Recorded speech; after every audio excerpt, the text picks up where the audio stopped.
এই রোজা কি শুধু আমাদের উপরে ফরজ, নাকি আমাদের আগে যারা আসছেন তাদের উপরে ফরজ ছিল?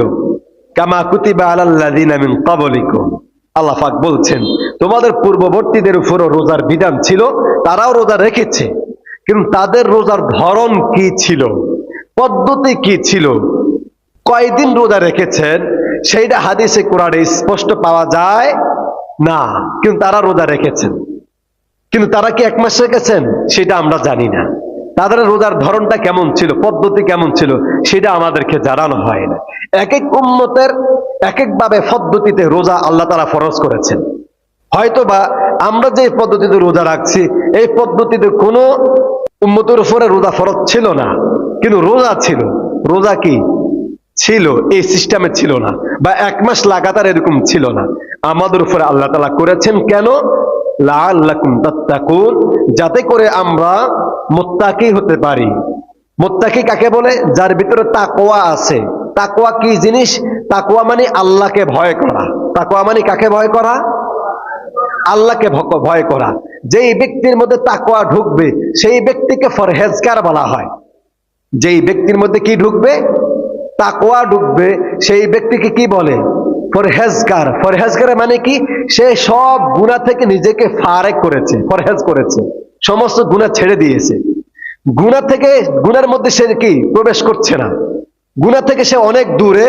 গুনাহগুলা ফরহেজ করার কারণে তাকে ফরহেজগার বলা হয়। ওই ব্যক্তি গুনাহকে ফরহেজ করতে পারে যেই ব্যক্তির দিলের মধ্যে আল্লাহর ভয় আছে। যেই ব্যক্তির দিলের মধ্যে কি আছে? আল্লাহর ভয় ছাড়া কোনো মানুষ ভালো হতে পারে না। যদি কোনো ব্যক্তি ভালো হতে চায় সর্বপ্রথম দিলে কার ভয় তো জায়গা দিতে হবে? আল্লাহ তাআলার ভয় অর্থাৎ তাকওয়া জায়গা দিতে হবে। তো ওই ব্যক্তিকে মুত্তাকিও বলা হয়, পরহেজগারও বলা হয়। অর্থাৎ সে বুজুর্গ। সে কি বুজুর্গ? সে গুনাহ থেকে দূরে আছে। কার ভয়ে? আল্লাহ তাআলার ভয়ে। তো যেই ব্যক্তি গুনাহ থেকে দূরে আছে, গুনাহকে ফরহেজগার করছে, এই জন্য আমাদের সমাজে ওই ব্যক্তিটাকে ফরহেজগার বলি। কি বলি? ফরহেজগার। সে গুনাহকে ফরহেজ করছে, বাদ দিয়েছে, গুনার কাছে সে যায় না। তো এই আল্লাহ পাক বলছেন এই রমজান দিয়েছি তোমাদেরকে এই জন্য যে লাআল্লাকুম তাত্তাকুন, যাতে করে তোমরা গুনাহ থেকে দূরে থাকতে পারো, গুনাহ থেকে বেঁচে থাকতে পারো, গুনাহ থেকে নিজেকে সেভ রাখতে পারো, কন্ট্রোল করতে পারো। এই জন্যই তোমাদেরকে রোজাটা দেওয়া।